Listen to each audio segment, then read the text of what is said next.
2024년 12월 26일 목요일 새벽기도 말씀을 함께 나누겠습니다.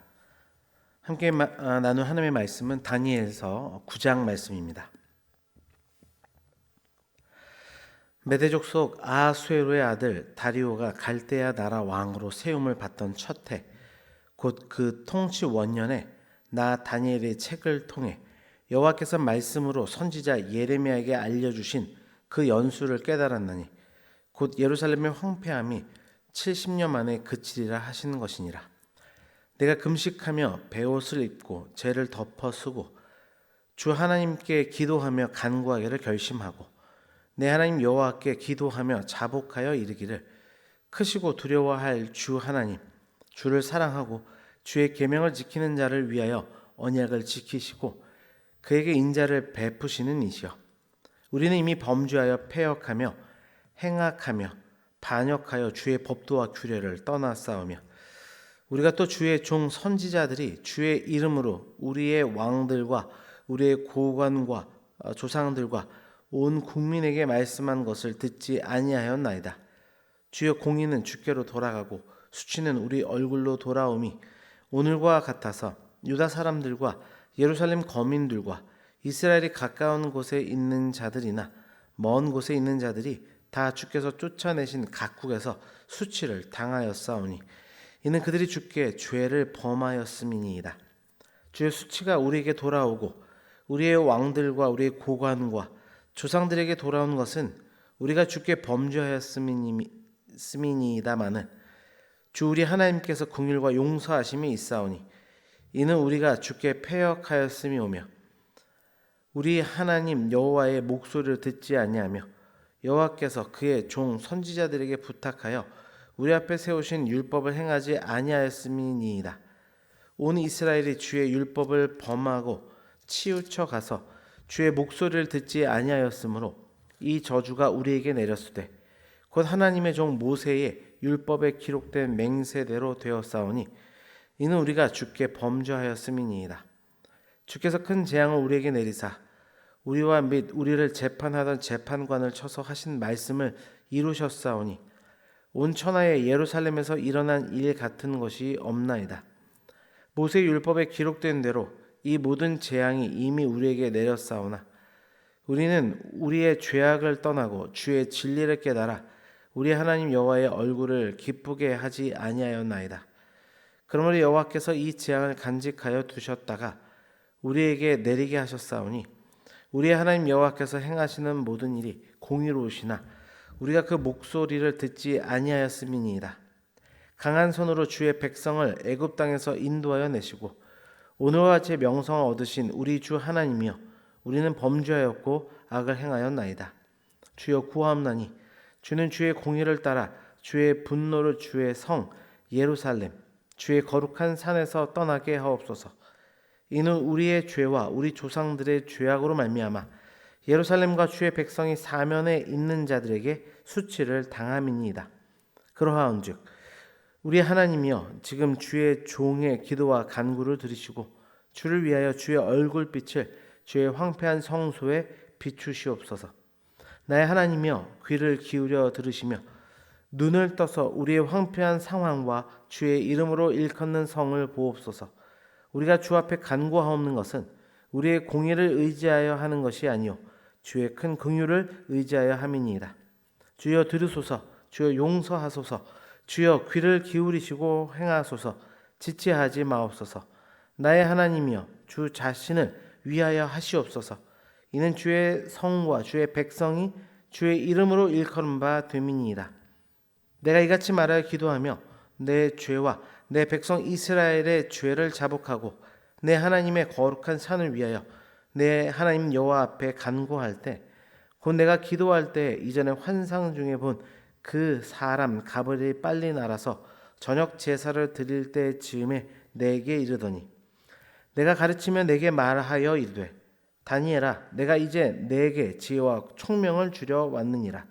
곧 내가 기도를 시작할 즈음에 명령이 내렸으므로 이제 내게 알리러 왔느니라.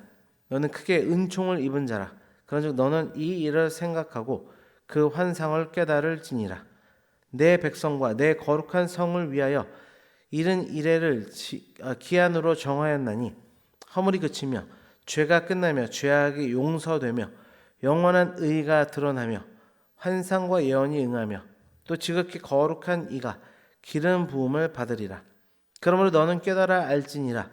예루살렘을 중건하라는 영이 날 때부터 기름 부음을 받은 자 곧 왕이 일어나기까지 7이레와 62이레가 지날 것이요 그 곤란한 동안에 성이 증건되어 광장과 거리에 세워질 것이며 62이레 후에 기름 부음을 받은 자가 끊어져 없어질 것이며 장차 한 왕의 백성이 와서 그 성읍과 성소를 무너뜨리려니와 그의 마지막은 홍수에 휩쓸림 같을 것이며 또 끝까지 전쟁이 있으리니 황폐할 것이 작정되었느니라. 그가 장차 많은 사람들과 더불어 한 이레 동안에 언약을 굳게 맺고 그가 그 이레의 절반의 제사와 예물을 금지할 것이며 또 포악하여 가증한 것이 날개를 의지하여 설 것이며 또 이미 정한 종말까지 진노가 황폐하게 하는 자에게 쏟아지리라 하였느니라 하니라. 아멘.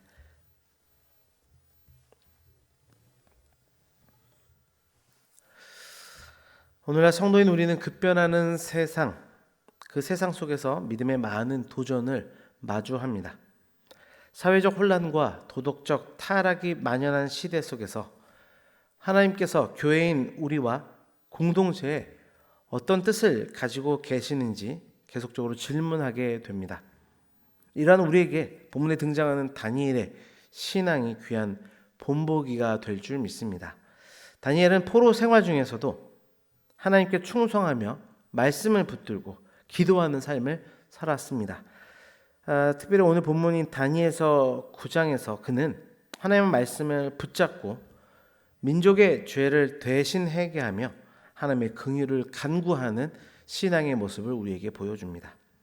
오늘 본문을 통해 다니엘의 신앙이라는 제목으로 말씀의 은혜를 나누게 될 때 우리에게 주는 신앙의 교훈들을 살펴보고 우리 스스로를 돌아보는 이 시간 되기를 주님의 이름으로 축원합니다. 첫 번째로 하나님의 말씀을 붙잡는 신앙의 모습을 우리는 다니엘을 통해 확인할 수 있습니다. 1절과 2절 말씀입니다. 대족속 아하수에로의 아들 다리오가 갈대아 나라 왕으로 세움을 받던 첫 해, 곧 그 통치 원년에 나 다니엘의 책을 통해 여호와께서 말씀으로 선지자 예레미야에게 알려주신 그 연수를 깨달았나니 곧 예루살렘의 황폐함이 70년 만에 그치리라 하신 것이니라.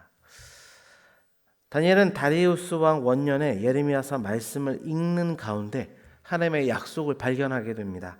그 말씀은 예레미야 29장 10절로서 하나님께서 70년 후에 이스라엘을 회복시키겠다고 하시는 그 약속의 내용이 담겨져 있는 말씀입니다. 다니엘은 말씀을 묵상하는 중에 그 약속의 때가 다가옴을 깨닫게 되었고 그 말씀을 근거해 하나님께 기도하는 자리로 나아갑니다. 하나님을 찾기 위해 금식과 자복으로 자신을 낮춥니다. 이것은 단순히 형식적인 기도를 드리는 것이 아니라 하나님의 말씀에 대한 신뢰에서 나온 간절한 어떤 신앙의 태도와 그 모습을 보여주는 장면입니다. 우리가 여기서 주목해 보아야 할 것은 이 모든 신앙의 행동의 모습이 결국은 말씀을 붙드는 삶에서 시작되었다고 하는 부분입니다. 말씀을 적용해 보겠습니다. 여러분, 하나님의 말씀을 진지하게 묵상하는 그 삶으로 매일의 삶을 걷고 계십니까? 최근에 하나님의 말씀을 통해 내게 주어진 삶과 또한 세상을 향한 하나님의 뜻을 깊이 깨달아 알게 되는 그런 실제적인 경험이 여러분의 삶 가운데 있었습니까? 또 그로 인해 기도하지 않을 수 없는 갈망이 일어났던 그래서 기도의 자리를 사수할 수밖에 없었던 그런 경험이 우리에게 있느냐 하는 질문을 해보기를 원합니다.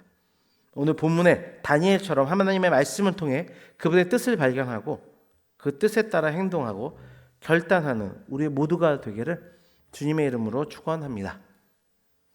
두 번째로 겸손히 회개하며 나가는 태도를 우리는 다니엘의 기도를 통해 엿볼 수 있습니다. 4절입니다. 내 하나님 여호와께 기도하며 자복하여 이르기를 크시고 두려워할 주 하나님, 주를 사랑하고 주의 계명을 지키는 자를 위하여 언약을 지키시고 그에게 인자를 베푸시는 이시여.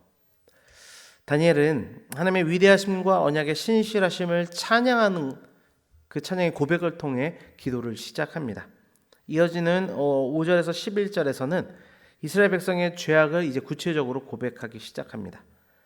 다니엘은 그들의 반역, 또 불순종, 하나님의 말씀을 거역한 죄들을 숨김없이 인정합니다. 그는 단순히 그 잘못들을 나열하는 정도에서 그치는 것이 아니라 그 죄가 하나님의 공의와 대조된다는 사실을 고백하며 그 가운데서 하나님의 의로우심 또한 높이고 있습니다. 그는 이런 기도의 모습들을 통해 백성의 죄를 탓하기보다는 그들의 죄를 함께 짊어지고 하나님 앞에 나아갑니다. 이러한 다니엘의 회개는 겸손과 책임감 있는 태도를 우리에게 보여줍니다. 적용입니다. 다른 사람이나 공동체의 죄를 바라볼 때 그 죄를 나의 죄로 여기며 하나님께 회개의 기도로 나아가고 계십니까? 우리 역시 개인이나 또 공동체 문제가 발생하게 될 때 비난하고 판단하는 자리에 머물 것이 아니라 다니엘처럼 그 죄를 통감하고 함께 겸손히 하나님 앞에 나아가 기도할 수 있는 우리 모두가 되기를 주님의 이름으로 축원합니다. 마지막으로 하나님의 언약을 신뢰하며 구하는 믿음을 우리 오늘 본문을 통해 다니엘을 통해 배울 수 있습니다. 다니엘은 하나님의 긍휼과 신실하심을 믿고 하나님의 영광을 위한 회복을 간구합니다. 그는 단순히 자기 민족의 회복을 구하는 것에 그치는 것이 아니라 결국 하나님의 이름과 영광, 그 언약 속에 담지되어 있는 하나님의 이름과 영광을 높이기를 간구합니다. 16절과 17절에서는 하나님의 긍휼을 의지하며 하나님의 성소와 도성을 회복해달라고 간구하고요. 또 18절에서는 이 간구가 이스라엘의 의로운 행위가 아니라 하나님의 큰 긍휼하심에 근거하다는 것을 강조합니다. 또한 19절에서는 간절히 하나님의 응답을 요청하는 모습을 보입니다. 그의 기도는 반복과 강한 감정을 통해 그의 진심과 열정을 각 요소에서 나타내 줍니다. 우리는 이처럼 우리의 필요와 욕구를 넘어서 하나님의 영광을 위해 기도해야 될 줄 믿습니다. 다니엘처럼 하나님의 이름을 높아지고 그분의 뜻이 이루어지기를 원하는 그 기도를 우리가 배워야 될 줄 믿습니다. 마지막으로 이렇게 자문해 보기를 원합니다. 여러분, 하나님의 뜻과 영광을 위한 기도를 드리고 있습니까? 말씀을 맺습니다. 다니엘의 신앙의 모습은 시대를 초월하여 오늘날 우리에게도 깊은 영적인 교훈을 줍니다. 하나님의 말씀을 붙잡고 겸손히 회개하며 하나님의 이름과 영광을 위해 기도하는 다니엘의 태도가 우리의 신앙의 표본이 되어야 될 줄 믿습니다. 기도하겠습니다. 하나님, 오늘 하나님의 또한 말씀을 통하여서 다니엘의 신앙을 엿보며 그 신앙의 모습을 우리의 삶의 표본으로 삼을 수 있도록 인도하심 감사드립니다. 하나님의 말씀을 붙잡는 신앙의 모습, 다니엘을 통하여 보았던 것처럼 우리도 매일의 삶 속에 하나님의 말씀과 동행하며 진지하게 주의 말씀을 묵상하는 그 삶, 그 시간 확보하여서 늘 주의 음성 듣고 나아갈 수 있는 우리 모두가 되도록 주장하여 주옵소서. 개인과 공동체의 죄악을 바라볼 때 그것을 나와 무관한 것으로 여기며 팔짱 끼며 비판하고 판단하는 자리에 있는 것이 아니라 겸손히 그 죄를 함께 회개하며 그 일을 위하여 하나님께 더욱더 간구하고 회복되기를 기도하는 기도의 삶이 우리 가운데 펼쳐지도록 인도하여 주옵소서. 아버지 하나님, 하나님의 언약을 신뢰하며 그 언약 안에 담겨있는 하나님의 이름의 영광이 온전히 회복되기를 간구하는 그 믿음, 그 믿음의 모습으로 우리의 신앙이 온전히 나아갈 수 있도록 인도하여 주셔서 도덕적인 타락과 사회적 혼란 속에 살아가는 우리 신앙인들, 우리 그리스도인들이 더욱더 하나님의 모습, 하나님의 영광을 드러내는 그 삶으로 온전히 회복될 수 있도록 주장하시고 함께하여 주옵소서. 모든 것 감사드리며 예수 그리스도 이름으로 기도드립니다. 아멘.